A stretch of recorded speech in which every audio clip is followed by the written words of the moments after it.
Hello students, myself Vivek Ranjan Srivastava, wishing a pleasant good morning to you all. Today we will study your science for class 8th and we will study the second chapter of your class, which is from chemistry section, and this will be metals and non-metals. Students, in previous chapter a topic was left which was atmospheric pressure. For that topic I will provide PDF notes, and by the help of notes you can understand the topic. Today in this video we will discuss your second chapter, which is metals and non-metals. In this video we will discuss the following topics, which will be introduction and physical properties of metals and non-metals. These two topics will be discussed in this video. Let's start with the introduction. As we know that till now 114 elements are known. At first, before studying about metals and non-metals, we will discuss about element. At first, we will study the definition of element. For the definition of element, you can say that the substances which cannot be broken in their simpler forms, simpler parts again. यानी कहने का मतलब elements वो substance होते हैं, वो पदार्थ होते हैं, ठीक है, जिनको हम लोग तोड़ करके दूसरे रूपों में रूपांतरित नहीं कर सकते हैं. जैसे एग्जांपल के लिए अगर आप आयरन लेते हैं, आयरन को आप कितना भी ब्रेक करो, बड़े से आयरन को तोड़ करके आप छोटे छोटे हिस्सों में बांट भी दो, तो हर एक छोटे टुकड़े में आयरन का एकदम से कंप्लीट गुण पाया जाएगा.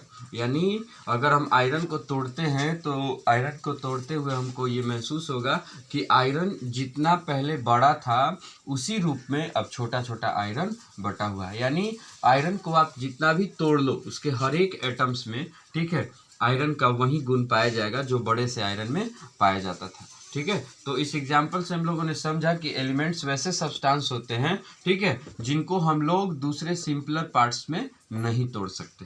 ठीक है, elements are the substances which can not be broken into their simpler forms. Okay, ठीक है, तो यही आपका ये एलिमेंट जो होता है वो तीन भागों में बढ़ता है. ठीक है, तीन भागों में बढ़ता है, मेटल्स, नॉन मेटल और तीसरा होता है मेटलोइड्स. ठीक है, ये तीन भागों में एलिमेंट को बांटा जाता है. ठीक है, तो इन 114 में से 92 नेचुरली अकरिंग एलिमेंट्स हैं. ठीक है, 92 नेचुरली अकरिंग एलिमेंट्स हैं. ठीक है, जिनमें से 70 जो है वो मेटल्स हैं, 22 जो हैं वो नॉन मेटल्स हैं. ठीक है, आगे बात समझ में, और बाकी जितने बचते हैं वो सारे के सारे आपको कितने हो जाएंगे. ठीक है, ये 92 नेचुरली अकरिंग जो एलिमेंट्स हैं उनको ये दो भागों में बांटा जाता है, 70 और 22. इनमें से कुछ कॉमन एलिमेंट्स पाए जाते हैं जिनको हम लोग मेटलोइड्स का नाम देते हैं. आई बात समझ में. ठीक है, तो यानी कहने का मतलब है कि हमारे पास अभी 70 मेटल्स हैं और 22 नॉन मेटल्स. इन्हीं में से कुछ एलिमेंट ऐसे पाए जाएंगे जिनमें मेटल और नॉन मेटल दोनों के गुण विद्यमान होते हैं, उनको हम लोग मेटलोइड्स कहते हैं. आई बात समझ में. ठीक है, तो यानी अब हम लोग इसमें आगे मेटल और नॉन मेटल का डेफिनेशन समझने की कोशिश करेंगे कि मेटल क्या होता है और नॉन मेटल क्या होता है. ठीक है, तो metals are the substances which are generally lustrous, harder, malleable, ductile, conductors, etc. ठीक है, यानी कहने का मतलब मेटल वैसे सब्सटेंस होते हैं जिनमें लस्टर का गुण पाया जाता है, हार्डनेस का गुण पाया जाता है, कंडक्शन का गुण पाया जाता है, डक्टिलिटी का गुण पाया जाता है. तो इन सभी सब्सटेंसों को हम लोग मेटल्स का नाम देते हैं. और जिन सब्सटेंसेज में ये सभी गुण नहीं पाए जाते हैं, ठीक है, यानी non metals are the substances which are generally not lustrous, harder, malleable, ductile and conductors are known as non-metals. ठीक है, यानी जिन सब्सटेंसेज में ये सभी के सभी गुण पाए जाते हैं, यहाँ और भी हैं जो हम लोग नेक्स्ट वीडियो में सीखेंगे, और भी बहुत सारी प्रॉपर्टीज होती हैं मेटल्स की। ठीक है, यहाँ पे ये वीडियो बड़ा ना हो इसके लिए हम अभी इस वीडियो में आप लोग को केवल 5 क्वालिटीज को ही, प्रॉपर्टीज को ही डिस्कस कर रहे हैं। ठीक है, तो इसमें और भी प्रॉपर्टीज होती हैं।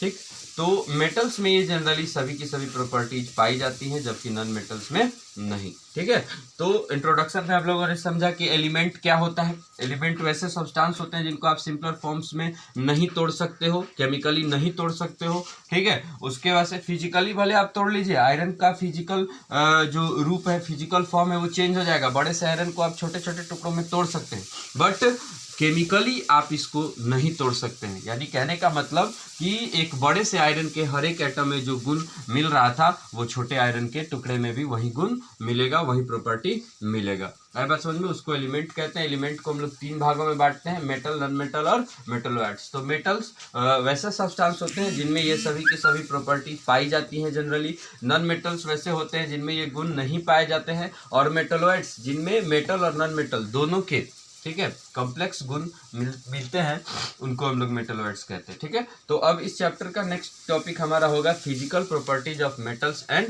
Non metals. ठीक है, तो सबसे पहला क्वालिटी होगा आपका लस्टर। लस्टर समझेंगे। ठीक है, तो लस्टर मीन्स होता है साइन। लस्टर का मतलब होता है साइन, यानी चमकदार। यानी कहने का मतलब मेटल्स आर जनरली लस्टरस, यानी कहने का मतलब metals are generally shiny. Metals जो होते हैं वो चमकदार होते हैं, उनमें चमक पाई जाती है। ठीक है, जिसको हम लोग लस्टर कहते हैं। ठीक, जैसे आप एग्जांपल के तौर पे सिल्वर ले लो।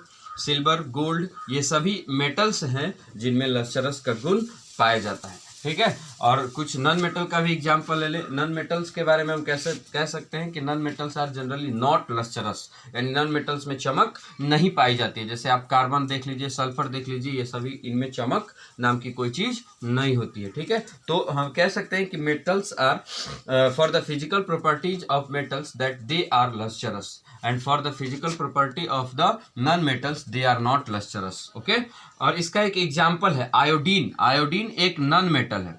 आयोडीन एक नॉन मेटल होते हुए भी इसमें लस्टरस का गुण पाया जाता है। इसीलिए मैंने आप लोगों को एग्जांपल के तौर पे, देखिए, मेटल्स का अलग, नॉन मेटल्स का अलग, और जो एक्सेप्शन है, यानी जो नॉन मेटल होते हुए भी ये सभी क्वालिटीज अपने अंदर सस्टेन कराते हैं, उनका भी नाम मैंने यहाँ पे लिख दिया हुआ है। ठीक है, तो आयोडीन एक नॉन मेटल होते हुए भी उसमें लस्टरस का गुण, लस्टरस की प्रॉपर्टी पाई जाती है। अगला हम लोग देखेंगे hardness. Metals are generally hard. ठीक है, जैसे आयरन, कॉपर, ये सभी के सभी मेटल्स जो हैं वो जनरली हार्ड होते हैं। ठीक है, और नॉन मेटल्स जो होते हैं वो जनरली हार्ड नहीं होते हैं। Non metals are generally not hard. ठीक है, जैसे सल्फर, आपको एग्जांपल के तौर पे सल्फर देखिएगा, वो एक सॉफ्ट मटेरियल होता है। ठीक है, और एक्सेप्शन के रूप में डायमंड। डायमंड जो है कार्बन का एक फॉर्म है, कार्बन का एक रूप है।